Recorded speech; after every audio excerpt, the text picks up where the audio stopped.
Hey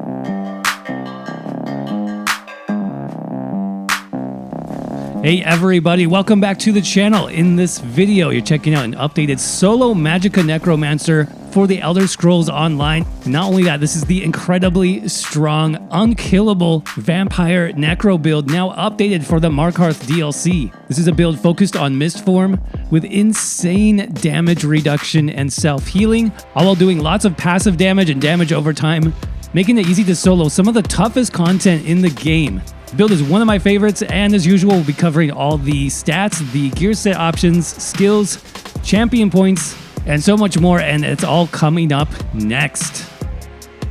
All right, everybody, here we are back on the Magicka Necro with the vampire, the unkillable vampire build, updated for the Markarth DLC. One of my favorite builds, so let's jump right into it. Go ahead and buff up a few stats here. First of all, check out the build. So almost 40,000 max Magicka, about 19,000 max health, 10,000 max stamina, 1,300 Magicka recovery, about 2,500 spell damage that will go up with our back bar glyph, about 66% spell critical, and about 16,000 spell, 14,000 physical resistance. Resistance really doesn't play a factor into this build, even though it is a solo build, because we are using Mistform for the majority of the time. Of course, we do want 64 points into max Magicka. Running the Shadow Mundus on this setup just for the extra crit damage and crit healing. It's quite strong on the Magicka Necro. I'm using the blue food right now, max health and max Magicka. I would recommend also having Tri-Stat food on hand for some tougher encounters. If you need to use your stamina a little bit more, Tri-Stat food will help out with that. Vampires, stage 1. You can increase the stages on this build if you would like to. It's actually fine. Like I said, this is a Mistform build, so that will reduce the cost of your Mistform, letting you stay in that basically unkillable form even longer, though at the cost of some of your other abilities, so keep that in mind. Major Prophecy, Minor Protection, we'll talk about how we get those in a minute. As far as the potions, basic spell power potions are fine on this setup. As long as you have your spell damage, you should be good to go there. And then as far as the best race for this build, a couple of good options. I think number one would be High Elf. High Elf does give you a bit of passive Magicka and stamina recovery, whichever is the lowest. You also reduce your damage by 5% when you're channeling an ability. That does count for Mistform. Mistform is a channel. You do get the max Magicka and then the extra spell damage. So this is a really good choice. Another great choice is actually Breton. Like I mentioned earlier, cost reduction of Mistform is king, so Breton will give you a reduced cost on that ability, which is pretty good on this setup, honestly. So either way is going to be fine for this build. Of course, other races will work pretty well. Also, it's really just up to you as far as how you want that to work. So I think that covers all the basics. Yeah, let's jump into the updated sets for this build. Starting off with Mother Sorrow. This I used on the previous build. I'm going to keep it on this build because high crit is very good. We'll talk about why specifically when we get to the skills. But Mother Sorrow gives us max Magicka and then just tons of spell critical. So this is what I recommend for this set. It is an overland set from Deshawn. That means you can farm this yourself. You can buy it pretty cheaply from guild traders. You can also reconstruct it now from the new set reconstruction feature in Markarth. That's an even newer way of getting this set. Now, I am running 2 pieces on the body. That's going to be the head and the shoulders here. Max Magicka enchants Divines as the trait. And then 3 pieces of jewelry. So the Mother Sorrow necklace and 2 rings. Spell damage on all of these. Max Magicka as the trait. Now, you can trait change to something like Bloodthirsty or Infused if you want. But on this build specifically, I actually like Arcane a little bit better. It's just nice to have that extra, 40k plus max Magicka pool that lets you stay in Mistform a little bit longer. So I prefer that to something like Bloodthirsty.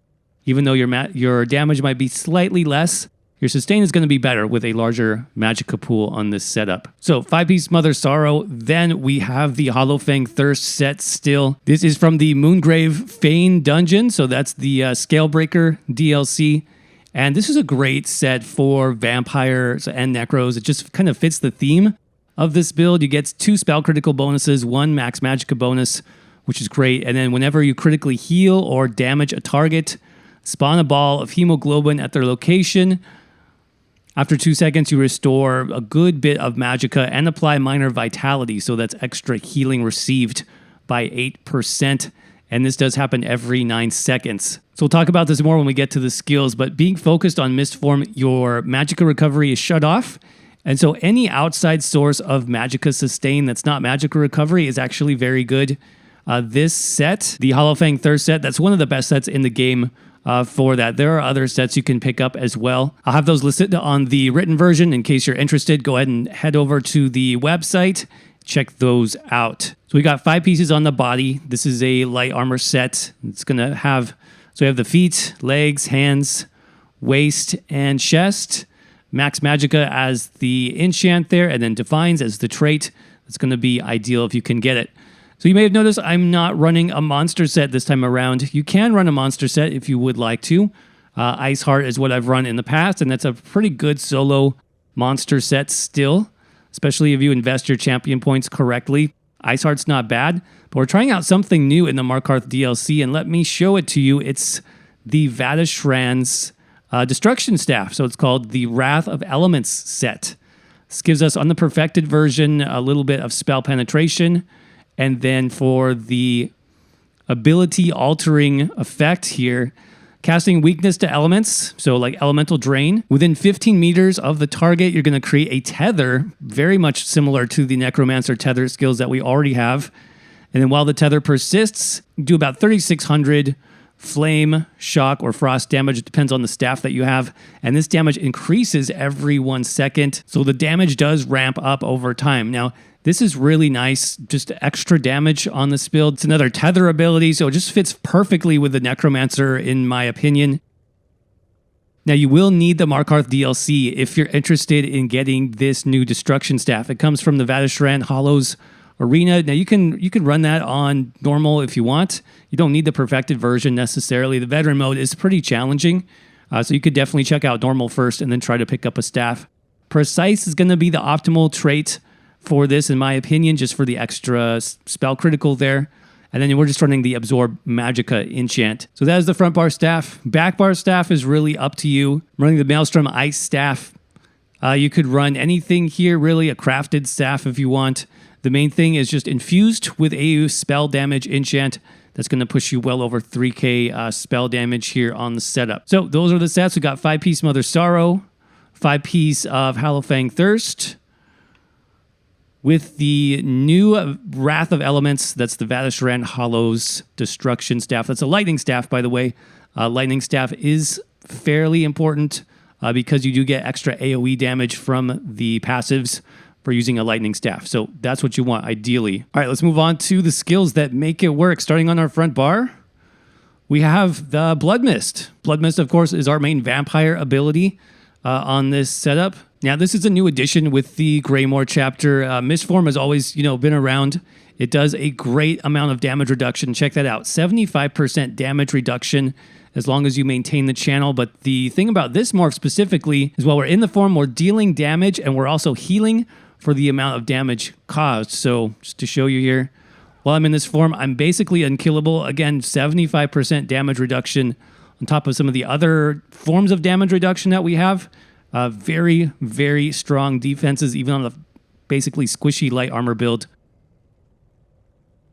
And then, of course, we are doing AoE damage, and it's basically keeping our health topped off as well. So an amazing skill, and it's really what makes the build work. Next up, we got Mystic Siphon. This is from the Gravelord Necromancer class skill line. That's the last ability here. Very strong AoE damage over time as well. So you'll see a theme here. Lots of AoEs, lots of damage over time. About 19,000 shock damage over 12 seconds. And it is AoE, like I said. It does restore Magicka as well, which is good. But you do need a corpse on the ground. So we'll get to that in a second. Then we've got Elemental Drain. Now, this is what makes the Vateshran Hollow staff work for the Markarth DLC. This is going to proc that extra AoE shock damage in this case, since we are running the front bar shock staff. That is from, of course, the Destruction Staff skill line. Second to last ability here, and this did actually get buffed in the Markarth DLC, so it's a great option to run for any solo build now. Check out the damage reduction there. It reduces physical and spell resistance by about 6,000. You also have the minor Magicka steal. So great ability. Now it is flexible. I would say if you are just grinding experience with a lot of trash mobs, instead of Elemental Drain, I would put on something like Unnerving Boneyard from the Necromancer Gravelord skill line. And then I would just move Elemental Drain maybe to the back bar because Unnerving Boneyard gives you the same major breach, but with an AoE, right? So this Elemental Drain is only single target, which it makes it ideal for boss fights, but it is flexible in that way. Next up, Stalking Blast Bones is also from the Gravelord skill line. That's our second ability here. Basically, this does a quick burst of AoE damage after about 2.5 seconds. It does create a corpse. So basically what you will want to do is cast this from a distance before you get close. That'll create your corpse on the ground. And then you can move in. You can debuff with Elemental Drain. You can put your Mystic Siphon out. And then you can go into Mistform. So this is really key to starting fights. And I will throw it in every once in a while for the extra burst damage. Now our final normal ability is from the Mages Guild. This is going to be Inner Light. And this is really just for the passive Max Magicka, the passive spell critical here. Really good skill for that. It is flexible. If you'd like to put other things here, you can do that. And then the ultimate. You have some options for ultimate. As far as soloing, if I'm trying to take on something extremely difficult, veteran content, veteran dungeons, I'm going to go mostly with Temporal Guard for a couple reasons. That is from the Psijic Order skill line. That's the ultimate there. This does give me minor protection while slotted. It did get reduced a little bit in the Markarth DLC. You can see it's now 5% instead of 8%. That's still some extra damage reduction, you know, on top of the Mistform that we have here. But the other reason is you will occasionally need to block when you're coming out of Mistform. And what's great about having Temporal Guard is when I block, you can see I get a free damage shield instantly and automatically. So that's another great reason just to have that passive ultimate on your front bar. Let's talk about the back bar next, which is our Ice Staff. Going with that Vampire Necro theme. We've got the Skeletal Arcanist. This is from the Gravelord skill line. I do like this little guy a lot. He does do AoE damage, shock damage every 2 seconds. This is another corpse as well, by the way, so you can keep Mystic Siphon up with that as well. Here's what he looks like. So lots of pets on this build as well. I do like that. Then, of course, we have Blockade of Frost. This is from the Destruction Staff skill line. Second ability here, this does frost damage on the ground. This also gives you a shield now in the Markarth DLC, so it's pretty nice option for soloing. But mainly, we're not using it for damage. We're using it to proc that spell damage enchant on the back bar. Then we have Channeled Acceleration, also from the Psijic Order skill line. It's the third ability here. This gives us Minor Force, which is a very strong buff. Also gives us some nice movement speed if we're trying to sprint around overland between bosses or through a dungeon. Now, Minor Force is very helpful on this build because we have such high spell critical. That means most of the time your damage is going to be a critical hit, and it's going to hit for more damage, as well as your healing is going to heal for more. So that is nice. And then just our last two skills here are our buffs. So Beckoning Armor is very helpful for soloing especially. This is from the Bone Tyrant skill line. Second ability here. And while you have the Beckoning Armor up, it does pull in ranged enemies every 3 seconds automatically. So it is an automatic pull. This is great because you want enemies close to be within range of all your dots, right? Including Mistform. So basically, if I have, spellcasters or archers out here in the field, as soon as they hit me, boom, they're going to get chained in automatically. I don't have to do anything as long as I keep my armor buff up. So that's very nice for soloing. And then, of course, Spirit Guardian, talking about damage reduction. This gives me an additional 10% damage reduction.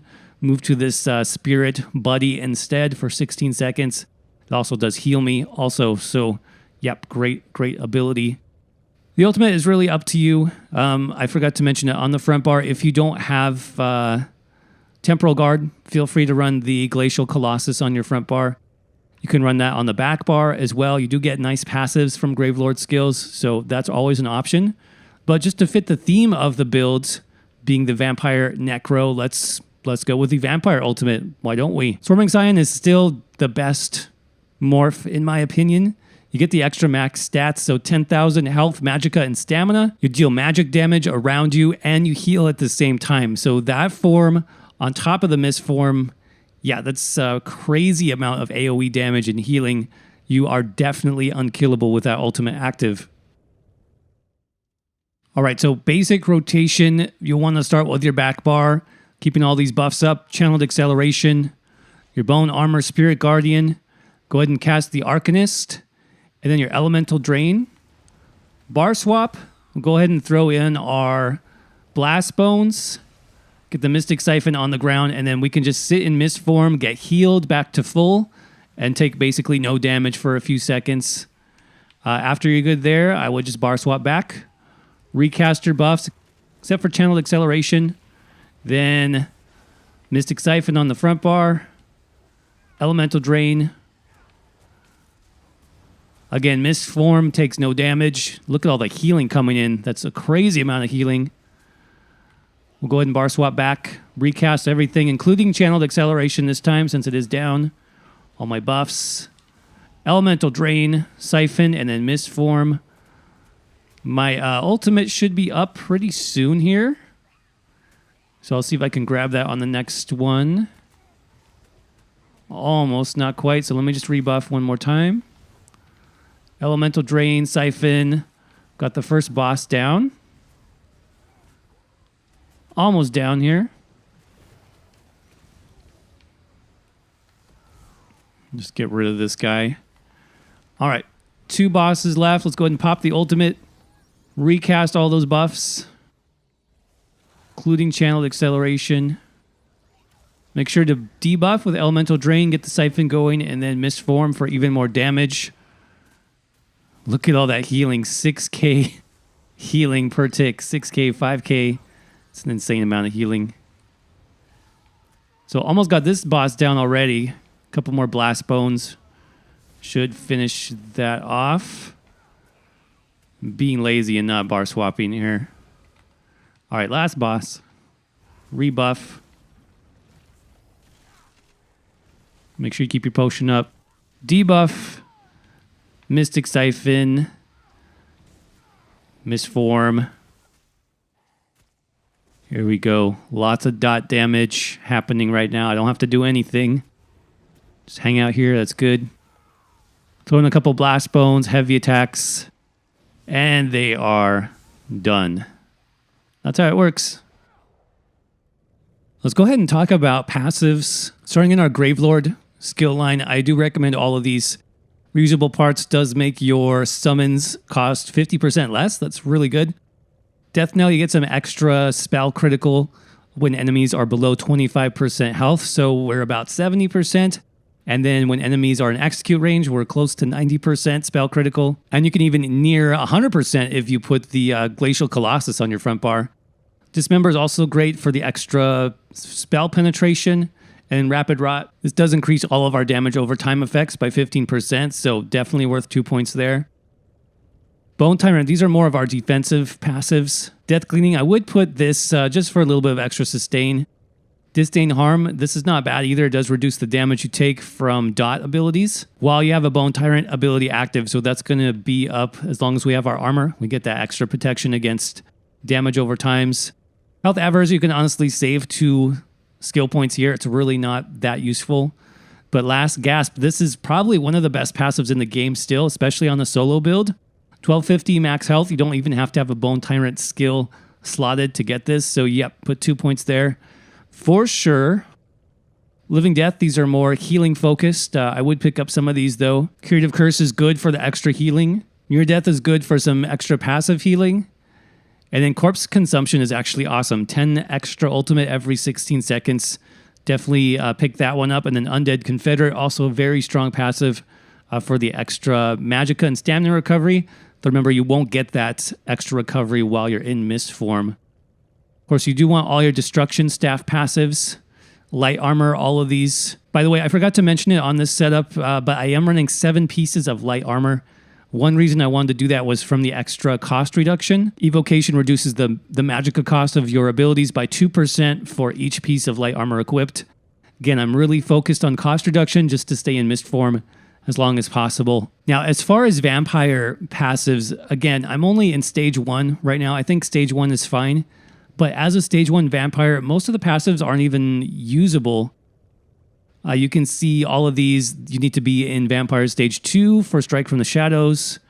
You need to be stage 3 for Undeath. Stage 4 for Unnatural Movement. So it's really up to you. Like I said, experiment with the different vampire stages and see what you like. See how the sustain is.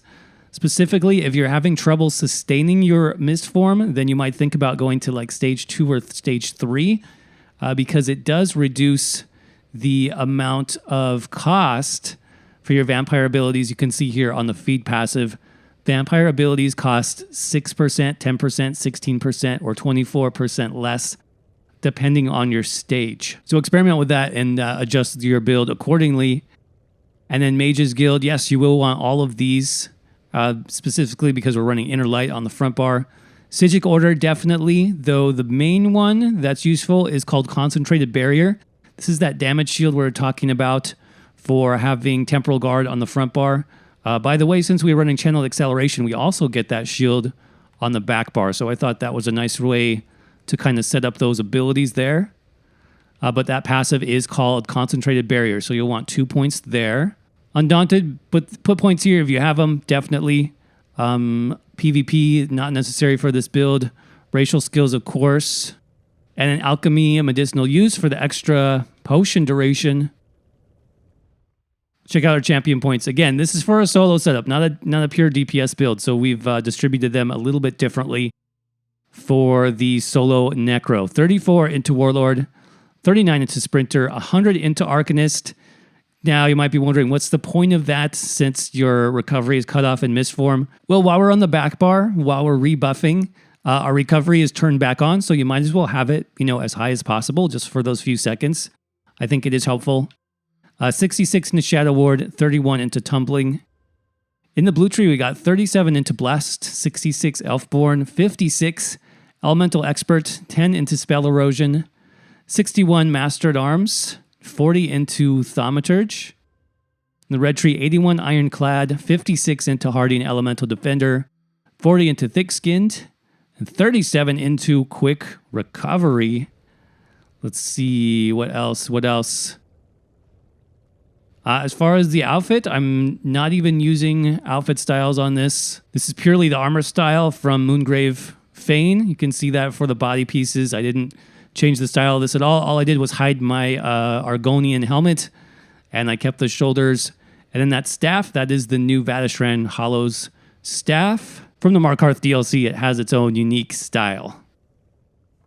All right, everybody, that's going to wrap up the solo Vampire Necromancer build update for the Markarth DLC. Hope you all enjoyed this one and found it informative. Of course, if you did, don't forget to crush that like button for me. And if you're new here, make sure you subscribe to the channel for many more ESO builds and guides. I do publish those every week on YouTube. If you'd like to support the channel further, there's links to my new website as well as my social media down in the description below. Make sure you check those out. Speaking of the website, there is an updated written version for this build there for you as well. So if you have any questions about skills, alternate gear, champion points, everything is listed there for you. Finally, if you're interested in becoming a channel member, click on that join button for more information. We now have exclusive members-only content, including unique ESO builds and guides. So definitely check that out if you're interested. As always, thank you all so much for watching. I hope you're doing well. Stay safe out there, and I will see you around in the next video.